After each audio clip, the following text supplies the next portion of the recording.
DSWD gives financial assistance for PSU students. Implementation of wearing complete uniform and proper grooming. DSWD financial assistance in PSU. Abalos presence sparks questions. Faculty evaluation for first semester begins.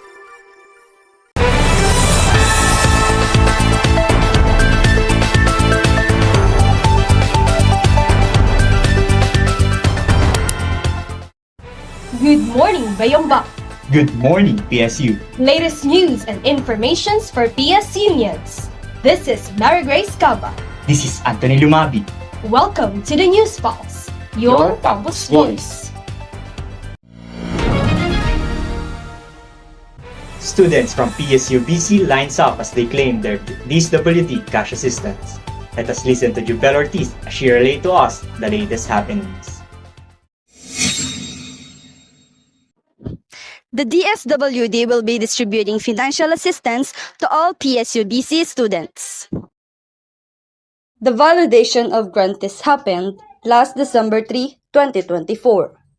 The first year and third year students passed the requirement at the Benigno Aldana Gymnasium, while the second year and fourth year students went to the Bayambang National High School Gymnasium. Students brought their certificate of registration and a photocopy of a valid government-issued ID or school ID, bearing 3 signatures for the required documents. The distribution will take place December 5, 2024 in Benigno Aldana Gymnasium from 9 a.m. to 5 p.m. All classes will be held asynchronously to allow students to attend the payout. The Dean of Student Affairs, SSC Advisor, and NSTP or ROTC Coordinator will monitor the conduct of activity together with the SSC and ROTC officers, ensuring a smooth process for all students. So, yung cash assistance na natanggap ko is gagamitin ko siya para makahelp sa father ko. Since yung father ko is a bus driver lang, and syempre kulang yung financial namin. And malaking tulong yung ibibigay nila na educational assistance sa mga estudyante. Kahit nasabihin natin na maliit na halaga lang yun, pero syempre sa mga katulad naman na naming nasa laylayan, syempre malaking tulong siya kasi pandagdag din siya sa mga gastusin sa school. Kasi hindi lang naman, kahit wala naman tayong tuition fee dito sa State University, syempre may mga pangangailangan din tayo like pambayad sa boarding house, para sa pagkain, tsaka pambaon sa school. Kaya magandang project yung ginawa nila or kung project man yun kasi nakatulong siya sa maraming estudyante. That is the latest here in Pangasinan State University, Bayambang Campus. This is Jubel Ortiz reporting for the News Pulse. Abalos DSWD involvement sparks transparency concerns. Kathleen Antoinette Lozano for more details. The DSWD distributed financial aid to numerous PSU students last December 5, 2024. What made this event particularly noteworthy was the attendance of former DLG Secretary Benhur Abalos. While the DSWD typically handles such distributions independently, the timing, however, is questionable. This assistance arrived just months before the midterm elections, and former Secretary Abalos' presence, who is running for senator, further intensifies this scrutiny, leading many to question what is behind Abalos' appearance. Some of the students we have interviewed said that they appreciate assistance, but it feels a little bit off since election season is near. The concurrence of this large-scale financial assistance program with the approaching midterm elections raises serious questions about the motives behind the timing. Is this a coincidence or a strategic move to influence voters? Was this a coordinated effort between the DSWD and the DILG? Could this be related to upcoming elections or other political considerations? The absence of transparent explanation from involved parties only serves to fuel public speculation and concern.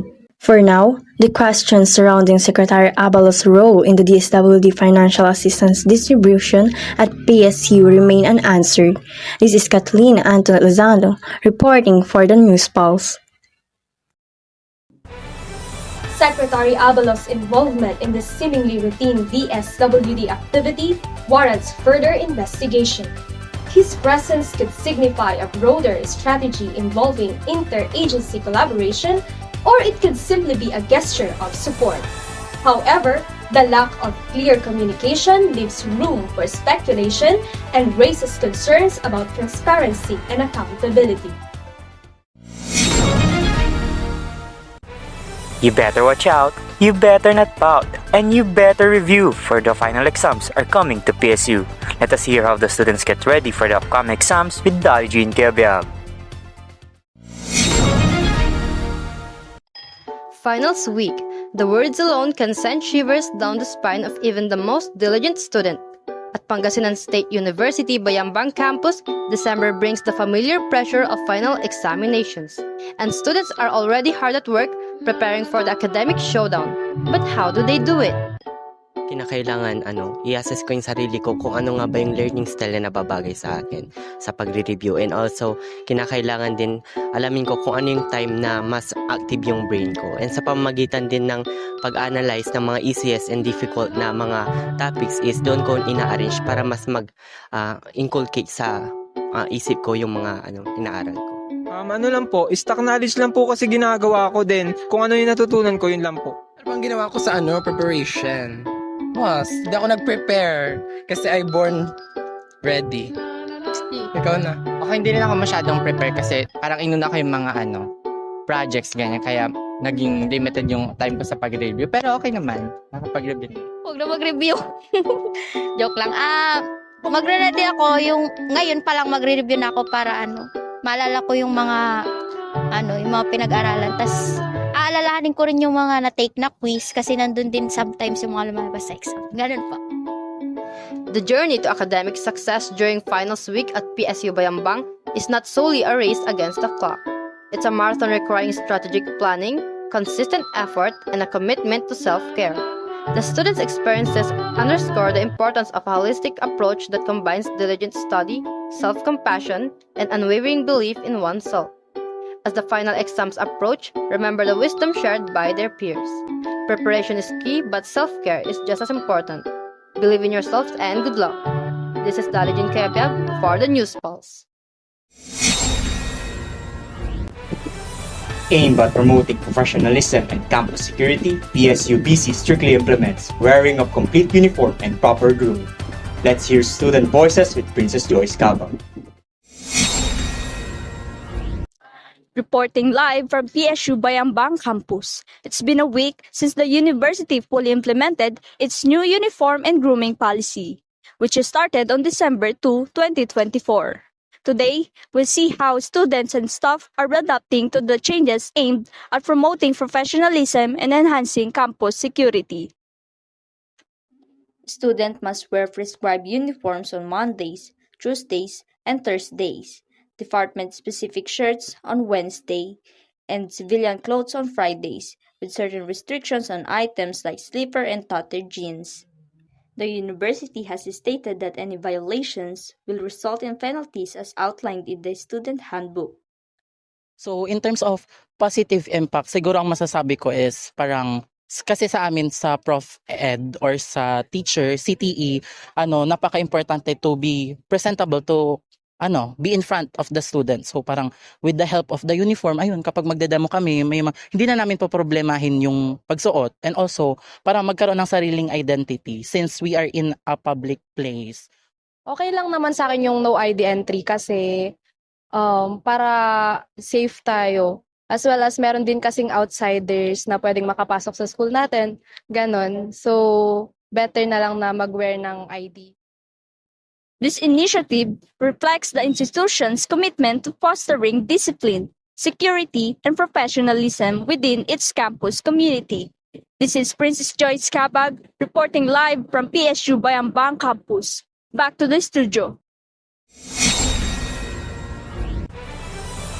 PSU Bayambang students shared their feedback in the recent student-faculty evaluation. These annual events give students a chance to provide valuable feedback on their learning experiences. It's a vital part of the university's commitment to improving the quality of teaching and learning.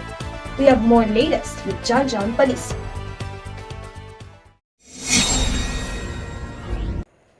Every year, students look forward to one important event, the Faculty Performance Evaluation. It's a chance for them to share their feedback about their experiences in class or with a specific instructor. Students in all year levels shall evaluate all the instructors starting on December 2 to 5, 2024 from 8 a.m. to 5 p.m. via student portal. The result of this evaluation will be used to improve the faculty teaching competencies, enhance instructional delivery, and strengthen the management of learning.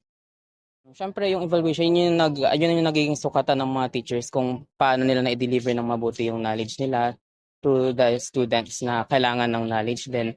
And mas okay yung ganun na sabihin mo yung honest review mo doon sa evaluation. Faculty evaluation is a very crucial thing for every university. So it inaayos niya yung flow ng university by straightening ano yung mga baluktot lalo sa mga teachers. Kasi hindi lang naman estudyante yung nagkakaroon ng problema.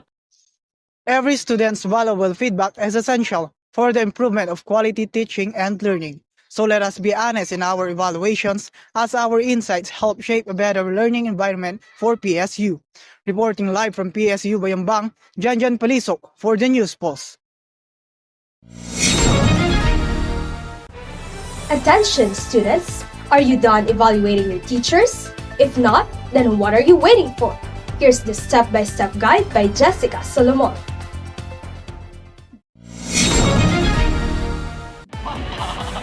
The faculty evaluation process at Pangasinan State University Bayambang campus is in full swing.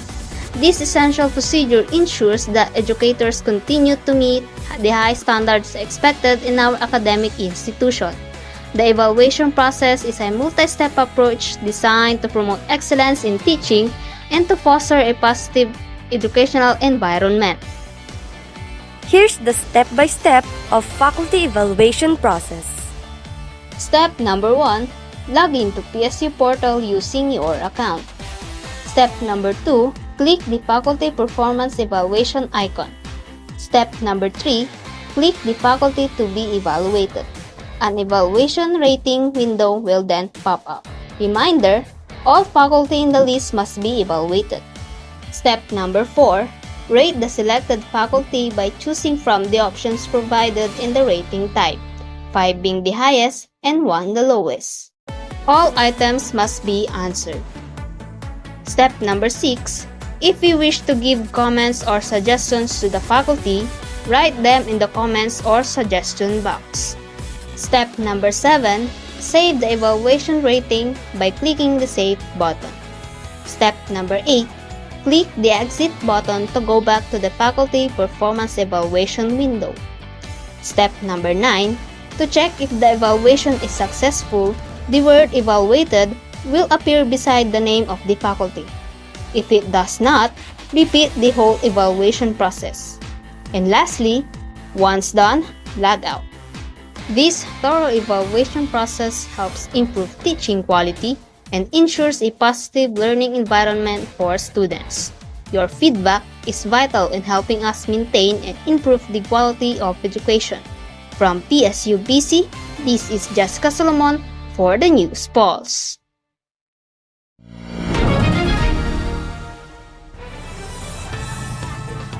That's all for the latest happenings here at Pangasinan State University, Bayambang Campus. This is Anthony Lumabi. This is Mary Grace Caba. From your campus voice, the News Pulse.